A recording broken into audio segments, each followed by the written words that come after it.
अस्सलाम वालेकुम फ्रेंड्स, आप देख रहे हैं IT पेजेस एट फन में और मैं लेके आई हूँ आपके लिए आज एक नई वीडियो जो कि है how to reorder YouTube tab on Facebook page. यानी आप फेसबुक पेज के ऊपर जो टैब्स होती हैं, खासतौर पर यूट्यूब की टैब को उसको किस तरह से अपनी मर्जी के हिसाब से मूव कर सकते हो। हम ये देखते हैं कि हमारी जो यूट्यूब टैब है यहाँ पे बहुत ही नीचे बिल्कुल लास्ट में हमें दिखाई देती है। बल्कि ना सिर्फ YouTube टैब बल्कि आप किसी भी टैब को यहाँ पे मूव कर सकते हो, किसी भी तरतीब से रख सकते हो। मैं YouTube टैब को चाहती हूँ कि सेकंड नंबर पे आ जाए। फर्स्ट पे होम है जो कि बाय डिफॉल्ट है, उसको आप मूव नहीं कर सकते। तो इस वीडियो में मैं आपको बताऊंगी कि आप YouTube की टैब को किस तरह से रीऑर्डर कर सकते हो। मैं उसको सेकंड पोजीशन पे लेके आऊंगी यहाँ पे। तो वीडियो शुरू करने से पहले मैं आपको बताती चलूं कि मेरे वो फ्रेंड्स जिन्होंने अभी तक इस चैनल को सब्सक्राइब नहीं किया है तो इस चैनल को सब्सक्राइब कर लें, क्योंकि इस पे मैं तकरीबन रोजाना IT से रिलेटेड वीडियोस को अपलोड करती रहती हूँ। तो चलिए वीडियो को शुरू करते हैं। तो सबसे पहले आप अपना फेसबुक पेज ओपन कर लें। फेसबुक पेज ओपन करने के बाद यहाँ पे आपको सेटिंग्स का बटन दिखाई देगा, इसे क्लिक कर लें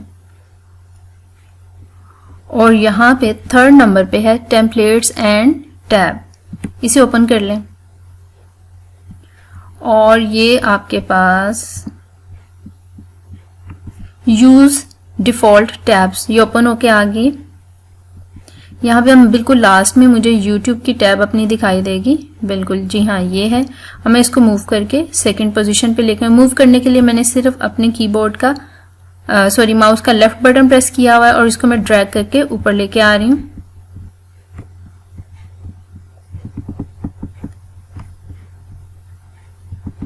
ये जनाब आ गई सेकंड नंबर पे। बस दैट्स इट, यही करना था। और इसके बाद मैं अपना पेज ओपन कर रही हूं तो आप देख सकते हैं कि ये सेकंड नंबर पे मेरी YouTube की टैब आ चुकी है। तो इस तरह से करके आप किसी भी टैब को यहाँ पे मूव कर सकते हैं। तो फ्रेंड्स, ये थी हमारी आज की वीडियो जो कि थी how to reorder YouTube tab on Facebook page. I hope आपको ये वीडियो अच्छी लगी होगी। अगर ये वीडियो आपको अच्छी लगे तो कमेंट में ज़रूर बताइएगा, या इसमें कोई प्रॉब्लम आए आपको ऐसे करते हुए तो वो भी पूछिएगा। और अगर आपको ये वीडियो पसंद आए तो थम्स अप का बटन प्रेस कर दें। अगर कमेंट नहीं करना चाहते तो एटलीस्ट थम्स अप का बटन ही प्रेस कर दें। तो ठीक है, मिलते हैं अपनी अगली वीडियो में। जब तक के लिए अल्लाह हाफिज, स्टे ट्यून्ड।